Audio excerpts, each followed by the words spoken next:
অনেক যুবক ভাই আমাকে প্রশ্ন করতেছে যে হুজুর, আমি তো এখন বিবাহ করব, আমার বিবাহের বয়স হয়ে গেছে, আমাকে বাড়ি থেকে বিবাহ দিতে চায়, কিন্তু এখনকার যে পরিস্থিতি, কোন মেয়েকে আমি বিশ্বাস করব, এবং একটা মেয়ে যে ভালো, সে যে চরিত্রবান, তার ভিতরে যে দিনদারিত্ব আছে, এটা আমি কিভাবে বুঝবো? তো এরকম কিন্তু নানান প্রশ্ন আমার কাছে আসতেছে। তো আমি আমার এই ভাইদেরকে বলতে চাই যে আপনারা যে একটি দিনী মেয়েকে বিবাহ করতে চান, এই যে আশা আকাঙ্ক্ষা আপনার ভিতরে আছে, এটাকে আমি ধন্যবাদ জানাচ্ছি, এবং আমি আল্লাহর কাছে আশা করতেছি, দোয়া করতেছি, আল্লাহ যেন আপনাকে উত্তম মেয়ে দান করে। এই দিনে কয়জন যুবক আছে যে চায় যে তার স্ত্রী একটি দিনদারিত্ব হোক, নেককার হোক, নামাজি হোক? এরকম কিন্তু বেশিরভাগ যুবকে চায় না। বেশিরভাগ যুবক চায় কি, সে সুন্দরী হোক, টাকা পয়সাওয়ালা হোক, কোনো নায়িকা হোক, কোনো হিরোইন হোক, এরকম কিন্তু চায়। তো আপনি যে এই যে একজন দিনদারিত্ব খোঁজার চেষ্টা করতেছেন, তো আল্লাহ তাআলা হতে পারে এর ওসিলায় আপনাকে এই দিনদারিত্বওয়ালা মেয়ে দান করবে। তো একজন নেককার মেয়ে বা একজন মেয়ে ভালো হওয়ার জন্য বেশ কয়েকটি গুণ থাকা আবশ্যক। তো আমি আপনাদেরকে 5টা বিষয় বলতেছি, এই 5টা বিষয় যদি মনে রাখতে পারেন ইনশাআল্লাহ, আর এই গুণগুলো দেখে যদি বিয়ে করতে পারেন, তো আপনি ঠকবেন না, আপনি ইনশাআল্লাহ নেককার দিনদার মেয়ে খুঁজে পাবেন।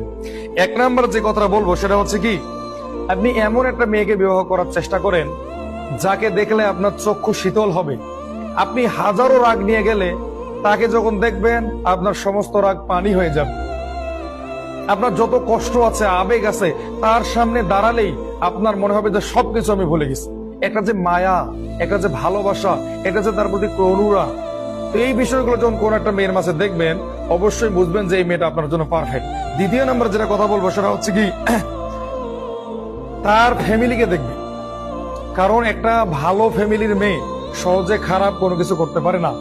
আমি অনেক এরকম বোনকে চিনি, তারা প্রতিনিয়ত আমাকে SMS করে যে হুজুর, আমার স্বামী আমাকে অনেক কষ্ট দেয়, আমি শুধু আমার পরিবারের মুখের দিকে তাকিয়ে এই স্বামীকে ত্যাগ করতেছি না। আমার স্বামী আমাকে বিভিন্ন ভাবে মারধর করে, আমার স্বামী মদ খায়, গাঁজা খায়, কিন্তু এরপরও আমি শুধু আমার ফ্যামিলির কথা এর সঙ্গে সংসার করতেছি।